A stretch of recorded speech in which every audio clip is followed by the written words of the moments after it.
নৈহাটির মাতৃসদন হাসপাতালকে রোজগারের জায়গায় পরিণত করা হয়েছে, অভিযোগ অর্জুন সিংয়ের।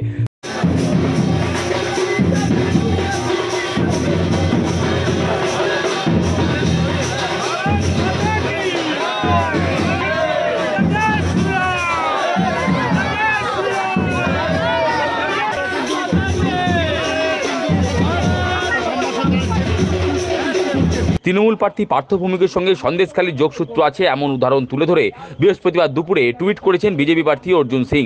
টুইটে ব্যারাকপুর কেন্দ্রের বিজেপি প্রার্থী উল্লেখ করেছেন, কর্পোরেট সংস্থা ওএনজিসি CSR এর উদ্যোগে মাধ্যমে সন্দেশখালীর স্বেচ্ছাসেবী সংস্থা Ma Sarada women and rural welfare সোসাইটিকে কিছু সামগ্রী প্রদান করেছে, যেমন semi electric ICU bed, para monitors এবং ভেন্টিলেটর। কর্পোরেট সংস্থা ওএনজিএসসির প্রদেয় সামগ্রী ওই স্বেচ্ছাসেবী নৈহাটি পুরসভার হাসপাতাল মাতৃসদনকে প্রদান করেছে।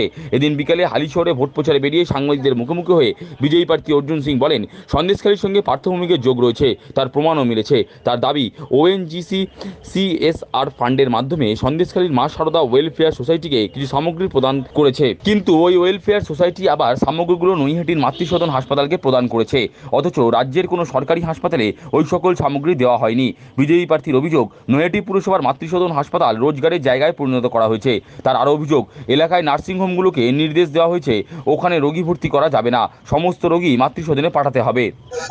সত্যি কথা বলেছি, ওএনজিসি একটা ফান্ড দিয়েছে, যাকে বলা যায় ডেভেলপমেন্টের ফান্ড। ওএনজিসি 2% যে গভর্নমেন্ট এজেন্সি কোম্পানিগুলো থাকে ওটা CSR ফান্ড বলা যায়। ওই ফান্ডের অ্যালটমেন্ট পেয়েছে কে? সন্দেশখালী থেকে একটা কোম্পানি। সে কোম্পানি এখানে মাতৃসদনকে সাপ্লাই করেছে। তার মানে বুঝতে পারছেন, ডাল মে কুছ কালা হ্যায়। ওখানে লেখা আছে মা সারদা সন্দেশখালী, মা Sarada women welfare, Ma Sarada Sandeshkhali welfare, women welfare. আমাদের মায়েদের ওয়েলফেয়ার ওখানে কিভাবে করছিল শেখ শাহজাহান আর শিবু হাজারা, আপনারা সবাই জানেন। পার্থভূমিকের সাথে সন্দেশখালী পুরো যোগ সদস্য তো। আমি তো আস্তে আস্তে ছাড়ছি, আরো ওয়েট করুন। সন্দেশখালী ব্যাপারে ইনিও যাবেন, আবার কিছু স্টেট গভর্নমেন্টের কোনো হসপিটালকে দিয়ে রাজ্য সরকার, স্টেট গভর্নমেন্ট হসপিটালকে তো দেবেন না। এখানে রোজগার আছে, এখানে ওনার সব লোকেরা রোজগার করে।